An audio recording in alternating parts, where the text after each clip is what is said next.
Welcome to iDream media. So జనరల్‌గా diabetes అండి. ఇంట్లో ఇద్దరుంటే ఒకళ్ళకి డయాబెటిస్ అనేది ఉంటూ ఉంది. అయితే ఇది చలికాలం. ఈ సీజన్‌లో ఈ డయాబెటిస్ అనేది ఎక్కువ అవుతూ ఉంటుంది. షుగర్ లెవెల్స్ అనేవి ఎక్కువ అవుతూ ఉంటాయని చెప్తూ ఉంటారు. నిజమేనా ఇది? అయితే జనరల్‌గానే నైట్ ఈ షుగర్ లెవెల్స్ ఫ్లక్చుయేట్ అవుతా ఉంటాయి. సో తీసుకునే ఆహారంలో జాగ్రత్తలు తీసుకోవాలి. డిన్నర్‌లో చాలా జాగ్రత్తలు తీసుకోవాలని చెప్తూ ఉంటారు. దీనిలో వాస్తవం ఎంత? పూర్తి వివరాలు తెలుసుకుందాం. ఈరోజు మనతో పాటు ఉన్నారు ప్రముఖ internal medicine specialist doctor Rajesh Chukkala గారు. డాక్టర్ గారు నమస్తే. నమస్తే. డాక్టర్ గారు, ఎన్నో ఇంటర్వ్యూస్ చేశాను మిమ్మల్ని ఈ షుగర్ గురించి. అయితే ఇది చలికాలము. అంటే సీజన్‌కి షుగర్ లెవెల్స్ అనేవి మారుతూ ఉంటాయా? చలికాలంలో వాస్తవానికి ఎక్సర్సైజ్ అనేది చాలామంది మానేస్తారు. హుహు. First thing. సో, ఎక్సర్సైజ్ మానేసినప్పుడు వీళ్ళు చేసే పనేంటి? ఎక్కువసేపు పడుకోవడం. హ్మ్. సో, ఇండైరెక్ట్‌గా యాక్టివిటీ అనేది తగ్గుతుంది. తగ్గిపోయింది. యాక్టివిటీ తగ్గిపోతూ చలికాలంలో కన్జంప్షన్ ఆఫ్ క్యాలరీస్ కూడా ఎక్కువగా ఉంటాయి. ఎందుకంటే ఆ ప్రిఫరెన్స్ అలా ఉంటది. హ్మ్. సో, ఎండాకాలానికి, చలికాలానికి డిఫరెన్స్ ఏంటంటే వాటర్ తక్కువ తాగుతాం. ఆ! సో, స్టమక్ ఎంప్టీనెస్ ఎక్కువగా ఉంటది. సమ్మర్‌లో ఎక్కువ వాటర్ తాగుతాం. స్టమక్ ఫుల్‌నెస్ ఎక్కువుంటది. హ్మ్. సో, ఆ కారణంగా ఇంకొద్దిగా ఎక్కువ తినడం అనేది సహజంగా జరిగే యెస్ డాక్టర్. అంశం. సో, ఈ కారణంగా హ్మ్. షుగర్ అనేది హ్మ్. ఎఫెక్ట్ అవుతుంది. ఓకే. జనరల్‌గా ఈ ఈ లెవెల్స్ ఉంటే ఇది నార్మల్ షుగరు అనటానికి ఏముంది డాక్టర్ గారు? ఎట్లా మనం చెప్తాము? సో, స్ట్రిక్ట్ గైడెన్స్ ప్రకారం హ్మ్. ఒక డయాబెటిక్ పర్సన్‌కి హ్మ్. రికమెండెడ్ లెవెల్స్ ఆర్ 100 ఫాస్టింగ్ అనేది. ఆ హ్మ్. ఫాస్టింగ్ అనే బ్లడ్ టెస్ట్ కూడా హ్మ్. ఉదయాన్నే 6-7 గంటల మధ్యన చేసుకోవాలి. ఐడియల్‌గా 6 గంటలప్పుడు చేసుకోవాలి. హ్మ్. తర్వాత ఆహారం తినిన తర్వాత 2 అవర్స్‌కి, హ్మ్. ఆ ఫుడ్ తినిన తర్వాత 2 అవర్స్‌కి హ్మ్. అరౌండ్ 160, 10 ప్లస్ మైనస్ ఉంటే హ్మ్. ఇది correct amount of sugar management. హ్మ్. అయితే నేను జనరల్‌గా ఒక ఇలాంటి సెంటర్‌కెళ్ళినప్పుడు ఇంటర్వ్యూ కోసం వెళ్ళాను డాక్టర్ గారు. అక్కడ డాక్టర్ అడుగుతూ ఉన్నారేంటంటే పేషెంట్‌ని షుగర్ లెవెల్స్ ఎక్కువొచ్చాయి. రాత్రి ఏం తిన్నావు అని. అంటే రాత్రి ఏం తిన్నది ఫాస్టింగ్ బ్లడ్ షుగర్ మీద చూపిస్తదా ప్రభావం? సాధారణంగా ఇప్పుడున్న లైఫ్ స్టైల్స్‌లో వెస్టర్నైజేషన్ అనేది హ్మ్. ఎక్కువగా కనిపిస్తుంది. సో, ఆల్మోస్ట్ ఎవ్రీబడీ హ్మ్. కొద్దిగా లేట్‌గా పడుకుంటున్నారు. హ్మ్. ఎవ్రీవన్. ఒకరని చెప్పడానికి లేదు. అందరూ కూడా లేట్‌గా హ్మ్. పడుకుంటున్నారు. సో, లేట్‌గా పడుకునే ప్రక్రియలో మనం చేసేది ఏంటంటే లేట్‌గా భోజనాలు తినడం హ్మ్. కూడా. అండ్ లేట్‌గా భోజనం తినడమే కాకుండా కొద్దిగా హై క్యాలరీ ఫుడ్ హ్మ్. ఆర్ కన్జంప్షన్ ఆఫ్ క్యాలరీస్ కూడా ఎక్కువగా రాత్రులే. ఇప్పుడు ఎవరైనా డే టు డే యాక్టివిటీస్ తీసుకుంటే హ్మ్. ఎవరైతే కాన్షియస్‌గా లేరో పొద్దున, మధ్యాహ్నం కన్నా రాత్రులు కాస్త ఫుడ్ కన్జంప్షన్ హ్మ్. ఎక్కువగా ఉంటుంది. సో, ఇవే కాకుండా మనం ఇదివరకు అనుకున్నట్టు మానసిక ఒత్తిడులనేవి పెరుగుతూ వస్తున్నాయి. హ్మ్. ప్రతి ఒక్కరికి స్ట్రెస్ అనేది ఎక్కువుంటుంది. హ్మ్. నిద్ర అనేది లోపిస్తుంది. హ్మ్. సో, నేను చెప్పదలుచుకుంది డయాబెటిస్ అనేది ఒక హార్మోన్ ద్వారా రెగ్యులేట్ అయ్యే కండిషన్. హ్మ్. ఇంత చేంజెస్ వచ్చినప్పుడు ఈ హార్మోనల్ ఇంబాలెన్స్ కూడా హ్మ్. తప్పుదోవ పడుతుంది. ఆ కారణంగా ఈ ఫాస్టింగ్ షుగర్ అనేది హ్మ్. ఫ్రీక్వెంట్‌గా ఎక్కువగా కనిపిస్తుంది. హ్మ్. ఓకే. అయితే ఫాస్టింగ్ షుగర్ ఎక్కువగా కనిపిస్తే దాన్ని బేస్ చేసుకొని మందులు రాస్తారా? లేదంటే దానికి గూడా ఏమైనా 24 అవర్స్ మానిటరింగ్ అట్లా ఉంటుందా డాక్టర్ గారు? ఓయాయా! ఇప్పుడు డివైసెస్ అనేవి చాలా హ్మ్. వచ్చున్నాయి. ఇప్పుడు కంటిన్యూయస్ బ్లడ్ షుగర్ మానిటరింగ్ హ్మ్. హ్మ్. అనేది చాలా కామన్‌గా వాడుతున్నాం. దీన్ని సీజీఎం అంటాం. హ్మ్. ఈ సీజీఎం అనేది ఇప్పుడున్న అవైలబుల్ డివైసెస్‌లో హ్మ్. కనీసం 14 రోజుల వరకు హ్మ్. కంటిన్యూయస్‌గా మానిటర్ చేసే విధంగా ఉంటది. హ్మ్. ఏ టైంలో ఎక్కువవుతుంది, ఏ టైంలో తక్కువవుతుంది అన్ని డేటా చూపిచ్చేస్తూ మీకు హ్మ్. అలారమ్స్ ఇస్తూ గూడా హ్మ్. ఇది ఫంక్షనింగ్ అనేది జరుగుద్ది. హ్మ్. సో, అలాంటి దాన్ని డేటా తీసుకొనే హ్మ్. మేము ఈ లెవెల్స్ అనేవి అడ్జస్ట్ చేయడం జరుగుద్ది. హ్మ్. ఈ ఒక్కరోజు పెరిగిందా, 10 రోజులు పెరిగిందా, కంటిన్యూయస్‌గా ఎక్కువుందా అనే దాన్ని బట్టే హ్మ్. మనం మెడిసిన్ ఎలా విధంగా అడ్జస్ట్ చేయాలనేది. హ్మ్. ఎందుకంటే ఇక్కడ జస్ట్ షుగరే కాదు హ్మ్. అసోసియేటెడ్‌గా ఇప్పుడు సపోజ్ నిద్ర లోపించిన వల్ల షుగర్ పెరిగినప్పుడు నేను నిద్రని టార్గెట్ చేయాలి కానీ షుగర్‌ని కాదు కదా టార్గెట్ హ్మ్. చేయాల్సింది. సో, ఏదైతే టార్గెటెడ్ ప్రాబ్లమ్ ఉందో దాన్ని ఓరియెంటెడ్‌గా హ్మ్. ట్రీట్మెంట్ అనేది జరుగుతుంది. ఏది దీన్ని ట్రిగ్గర్ చేస్తుందనేది యెస్. దాన్ని తగ్గించుకుంటే షుగర్ అనేది కంట్రోల్. అంతే.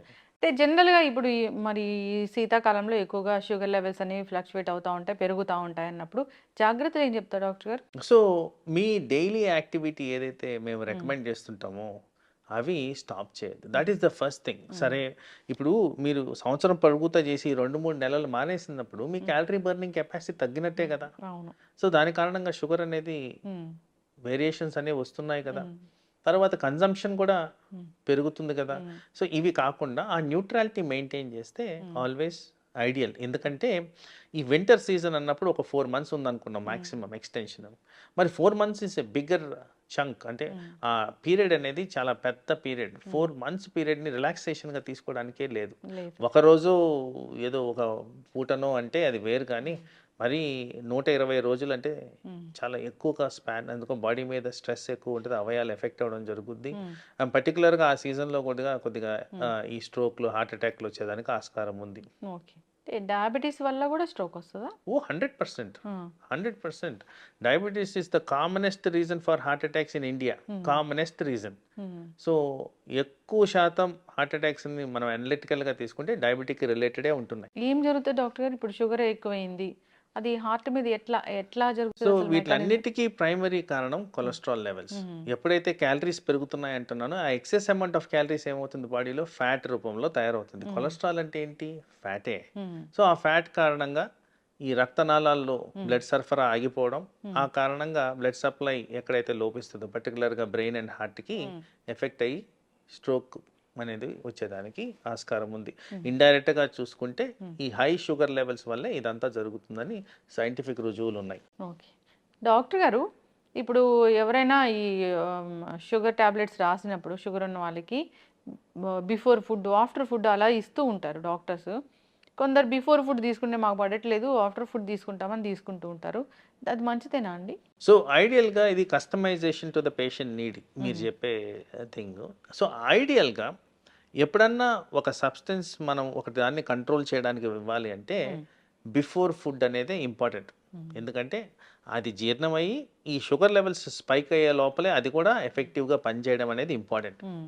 సో ఐడియల్గా always sugar tablets before food అనేది ఉండాల్సిన అవసరం ఉంది. అది 10 నిమిషాల 30 నిమిషాలు అనేది డాక్టర్ గారు నిర్దేశిస్తారు. తర్వాత ఎవరికన్నా ఈ జీర్ణాశయానికి సంబంధించిన ప్రాబ్లమ్స్ ఉన్నప్పుడు దాన్ని ఎలా కస్టమైజ్ చేసుకోవాలో వాళ్ళ సూచనల సలహాల మేరకు ఫాలో అయితే సరిపోతుంది. ఎస్. కానీ అయితే చాలా పెద్ద మీ మీద కంప్లైంట్ ఏముంటుందండి డాక్టర్స్ మీద? నాకు షుగర్ వచ్చింది, కానీ డాక్టర్ గారు ఏమో నాకు ఇన్ని టాబ్లెట్ రాశారు, ఓన్లీ ఒక షుగర్ టాబ్లెట్ రాస్తే సరిపోతుంది కదా, కొలెస్ట్రాల్ రాశారు, మల్టీవిటమిన్ రాశారు, ఇలాంటివన్నీ ఎందుకు రాశారు అని అంటూ ఉంటారు. ఎందుకు డాక్టర్ గారు? డయాబెటీస్ అనేది ఒక్క షుగర్కి సంబంధించిన వ్యాధే కాదు, పలు అవయాల్ని ఎఫెక్ట్ చేసే వ్యాధి అది. అండ్ నేను ఇదివరకు చెప్పినట్టు హార్మోనల్ ఇంబ్యాలెన్స్ కారణంగా వచ్చేదే ఇది. డయాబెటీస్ రాకముందు జరిగే అంశం ఏంటంటే పర్టికులర్గా టైప్ 2 డయాబెటీస్లో ఉబకాయం అనేది ఆల్రెడీ ఎస్టాబ్లిష్డ్. ఉబకాయం అనగా మెజారిటీ ఆఫ్ పేషెంట్స్లో ఫ్యాట్ కాన్సన్ట్రేషన్ పెరిగితేనే వచ్చేది ఉబకాయం. సో డైరెక్ట్గా ఊబకాయం గురించి మాట్లాడితే ఈ కొలెస్ట్రాల్స్ పెరిగిన దాని కారణంగా ఫ్యాటీ లివర్ అనేది వస్తుంది. అథెరోస్క్లెరోటిక్ బ్లాక్స్ అంటాం, ఏదైతే రక్తనాళాలు బ్లాక్స్ అంటామో ఆ బ్లాక్స్ అనేవి కనబడతాయి. ఆ బ్లాక్స్ ఎక్కడైనా రావచ్చు కండిషన్ బట్టి. అందుకోసం అన్నిటికీ ప్రివెంటివ్గా డయాబెటీస్ని షుగర్ కిందే కన్సిడర్ చేయకుండా డయాబెటీస్ వల్ల వచ్చే ఎండ్ ఆర్గన్ డ్యామేజ్ ప్రివెన్షనే ఇప్పుడు మేము ఫోకస్ చేస్తున్నది. ప్రథమంగా దీంట్లో హార్ట్ అటాక్స్ రాకుండా మేజర్గా కన్సర్న్ చూపిస్తున్నాం, ఎందుకంటే highest amount of diabetic heart disease ఎక్కువగా ఉంది. అలాగే డయాబెటీస్ ద్వారా కిడ్నీలు ఎఫెక్ట్ అవుతాయి, లివర్ ఎఫెక్ట్ అవుతుంది, బ్రెయిన్ ఎఫెక్ట్ అవుతుంది, కళ్ళు ఎఫెక్ట్ అవుతాయి. వీటిలన్నింటినీ కవర్ చేస్తూ మెడిసిన్స్ ఇవ్వాలి కాబట్టి పలు రకాల మెడిసిన్స్ ఇవ్వడం జరుగుద్ది. అది కూడా పేషెంట్ కండిషన్ బట్టి. ప్రతి ఒక్కరికి అన్ని మందులు రాయడం జరగదు, కానీ సాధారణంగా ఎవరికైతే సరిగ్గా కంట్రోల్ ఉండదో, ఎవరికైతే అవయాలు ఎఫెక్ట్ అవుతున్నాయో వాళ్ళల్లోనే నంబర్ ఆఫ్ టాబ్లెట్స్ పెరిగేదానికి ఆస్కారం ఉంటుందండి. ఎస్. అయితే డాక్టర్ గారు, చాలామంది డైట్తోని మేము డయాబెటీస్ తగ్గిస్తాము అంటున్నారు. చాలా వీడియోస్ నేను కూడా చేశాను ఈ డైట్ చెప్పే వాళ్ళతోని. నిజమేనా అండి డైట్తోని డయాబెటీస్ అనేది? దాంట్లో రాకెట్ సైన్స్ లేదు కదండి, ఇట్స్ కామన్ సెన్స్. మనము ఈ షుగర్ ప్రొడ్యూసింగ్ సబ్స్టెన్సెస్ తినకపోతే ఇంకా షుగర్కి ఎందుకు మనం ట్రీట్మెంట్ ఇవ్వాలి? అది దాంట్లో పెద్ద నాకు ఆశ్చర్యం కూడా లేదండి. బేసిక్లీ మీరు షుగర్ డిప్రైవ్డ్ ఫుడ్ కానీ తింటే మీకు మెడిసిన్ అవసరం పడదు. Okay. So as it is ఇప్పుడు ఒక ఫ్యాట్ కంటెంట్ తిందాం అనుకోండి, ఫ్యాట్ ఒక్కటే తిన్నప్పుడు మీకు షుగర్ లెవెల్స్ పైకే కావు. ఎక్కడైతే కార్బోహైడ్రేట్ కాన్సన్ట్రేషన్ పెరుగుతుందో అక్కడే మనకి షుగర్ లెవెల్స్ స్పైక్ అవుతున్నాయి. ఈ డైట్ అనేది పనిచేస్తుంది. సాధారణంగా మన అందరం కూడా రైస్ తింటాం. రైస్ కారణంగా షుగర్ స్పైక్ అవుతుందని ఎస్టాబ్లిష్డ్ ఫ్యాక్ట్. అవును. దీంట్లో కూడా చాలా వ్యత్యాసం ఉందండి. ఈ సోనా మసూరికి బాస్మతి రైస్కి కూడా చాలా తేడా ఉంది. సో ప్రతి రైస్లోనూ షుగర్ లెవెల్స్ పెంచే తత్వం ఉంది. రైసే కాదు, ప్రతి సబ్స్టెన్స్ లైక్ చపాతీ, వీట్, ప్రతి దాంట్లో ఉంది ఆ తత్వం. సో అందుకోసం మనం తినే కన్జంప్షన్ ఎంత ఉంది, మన బాడీలో ఎలా ఇన్సులిన్ సెక్రీట్ అవుతుంది, ఇలాంటి వాటి కారణంగానే ఈ షుగర్ అనేది రెగ్యులేట్ అవుతుంది. సో ఇది రెడ్యూస్ చేస్తున్నారంటే ఆఫ్ కోర్స్ వాళ్ళు కానీ కార్బోహైడ్రేట్స్ మానిపిస్తే అవసరం ఉండదు, దాంట్లో పెద్ద డిస్కషన్ లేదు కదండి. ఓకే. అంటే సైంటిఫికల్గా అది ప్రూవెన్ అయిందా లేదా అట్లేం లేదు. డయాబెటీస్ ఉన్న వాళ్ళు డైట్ కూడా పాటిస్తూ మందులు వాడాల్సిందేనా? అంటే కార్బోహైడ్రేట్స్ తినకపోతే మందులు వాడాల్సి వస్తుంది. మరి అది కార్బోహైడ్రేట్ రిలేటెడే ఉంటుంది అది. అది చాలా అంటే కన్ఫ్యూజన్ ఉంది డాక్టర్ గారు. ఈ డైట్ తీసుకోమంటారు, డయాబెటీస్ తగ్గిస్తామంటున్నారు. ఒకవైపు డాక్టర్లు ఏమో మందులు కూడా వాడాలి, ఈ డైట్ కూడా పాటించాలని చెప్తూ ఇప్పుడు నేను మీకు ఎగ్జాంపుల్ చెప్పాను. ఇప్పుడు ఓన్లీ ఫ్యాట్ తినమని చెప్తాను. ఓన్లీ ఫ్యాట్ తినమంటే దానికి వచ్చే అనర్థాలు నేను మిమ్మల్ని అడుగుతాను. ఇప్పుడు మీరు చెప్పండి, ఒక కామన్ పర్సన్ లాగా ఎక్కువగా ఫ్యాట్ తింటే ఏమవుతుందండి బాడీలో? యూరిక్ యాసిడ్ లెవెల్స్ పెరుగుతాయి. యూరిక్ యాసిడ్ వల్ల కిడ్నీలు డ్యామేజ్ అవుతాయి, కొలెస్ట్రాల్ పెరుగుద్ది. కొలెస్ట్రాల్ కారణంగా మన బాడీలో అవయాలన్నీ దెబ్బతింటాయి. మరి ఇవన్నీ ఎఫెక్ట్ అవుతున్నప్పుడు మరి వాటిని ఎవరు మానిటర్ చేయాలి? సో బ్యాలెన్స్డ్ ఫుడ్ అనేది ఇంపార్టెంట్. సో ఎప్పుడో ఎస్టాబ్లిష్ అయిన ఆల్గోరిథం ఏంటంటే balanced food, adequate amount of nutrients, adequate amount of carbohydrate, adequate amount of fat and protein అన్నీ కలిపి ఉన్నవే అది బ్యాలెన్స్ డైట్. అయితే కస్టమైజేషన్ మన కంట్రీలో ఎక్కడ జరుగుతుందంటే కార్బోహైడ్రేట్ మనకి బాడీకి సూట్ కావట్లేదు. ఎందుకంటే ఏషియన్ సబ్సెట్ ఆఫ్ పాపులేషన్లో ఒక టైప్ ఆఫ్ జెనెటిక్ పాపులేషన్ ఉంది, దీంట్లో షుగర్కి సెన్సిటివిటీ ఎక్కువగా ఉంటుంది, వీళ్ళలో డయాబెటీస్ ఎక్కువగా వస్తుందని ఎస్టాబ్లిష్డ్ ఫ్యాక్ట్. ఇప్పుడు ఈ పర్సన్ వెళ్ళి మెడిటేరియన్ డైట్ కానీ తింటే, మెడిటేరియన్ డైట్స్ అంటే fibre, natural fruits, vegetables and nuts ఉన్నది తింటే మీకు డయాబెటీస్ అనేది డెఫినెట్లీ అదుపులోకి వస్తుంది. సో ఇవి మీరు కన్సిడర్ చేసుకుంటే దీంట్లో ఎక్కడ మీకు కార్బోహైడ్రేట్ సోర్స్ ఉందండి? ద మేజర్ కెలామిటీ మన దగ్గర జరిగేది consumption of rice in highest amounts. అది తగ్గించుకుంటే మనకి డెఫినెట్గా షుగర్ కంట్రోల్కి వచ్చేస్తుంది. ఇన్ని నెంబర్ ఆఫ్ టాబ్లెట్స్ కూడా అవసరం పడదండి. So rice related components or carbohydrate components కానీ తగ్గించుకో విధంగా మనం డైట్ ప్లాన్ చేసుకుంటే డెఫినెట్గా మీకు డయాబెటిక్ అండర్ కంట్రోల్ వస్తుంది. ఓకే డాక్టర్ గారు, ఇన్నేళ్ళ ఎక్స్పీరియన్స్ మీది, ఎంతో మంది పేషెంట్స్ని చూసుంటారు. ఇప్పటి వరకు జనరల్గా ఈ చూసిన వాళ్ళలో ఎవరికైనా పూర్తి స్థాయిలో మందులు మాన్పించాము, షుగర్ అనేది రివర్స్ అయిపోయింది అనేది ఉందా? జనరల్గా చెప్తారు ఏంటంటే షుగర్ వచ్చిందంటే జీవితాంతం మందులు వాడాల్సిందే అంటారు.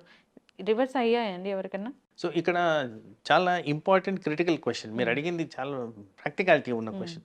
సో ఇక్కడ చాలా మందికి అర్థం కావాల్సింది ఏంటంటే diabetes is a progressive condition. ఒక్కసారి డయాబెటీస్ డిటెక్ట్ అవుతుందంటే ఆ ఇన్సులిన్ ప్రొడక్షన్ అనేది బాడీలో 50% తగ్గిపోయిన తర్వాతే ఇది వస్తుంది. సో ఆ ప్యాంక్రియాటిక్ గ్లాండ్లో డ్యామేజ్ జరిగి లెస్ అమౌంట్ ఆఫ్ ఇన్సులిన్ కారణంగా ఇది ఎఫెక్ట్ జరుగుద్ది. రెండో విధమైన ప్రాబ్లం ఏంటంటే ఉబకాయం కారణంగా ఆ రిక్వైర్మెంట్ ఆఫ్ ఇన్సులిన్ లోపించి దానివల్ల కూడా మనకి షుగర్ లెవెల్స్ ఆల్టరేషన్స్ వస్తాయి. సో వీటిల్ని రివర్స్ చేయగలిగితే అంటే ప్యాంక్రియాటిక్ డ్యామేజ్ని రివర్స్ చేయలేం, బట్ ఉబకాయాన్ని రివర్స్ చేయొచ్చు. ఎవరికైతే రివర్స్ చేయగలుగుతానో వాళ్ళలో టెంపరీగా రిక్వైర్మెంట్ ఆఫ్ మెడిసిన్ అనేది ఉండదు. ఎందుకు టెంపరీ అంటున్నానంటే ఏదైతే ప్యాంక్రియాటిక్ డ్యామేజ్ జరిగి 50% ఆఫ్ ఇన్సులిన్ లాస్ అయిందో అది న్యాచురల్గానే తగ్గుతూ వస్తుంది. Over a period of 20 years కంప్లీట్గా ఇన్సులిన్ అనేది డిసపేర్ అయిపోద్ది, variable from person to person.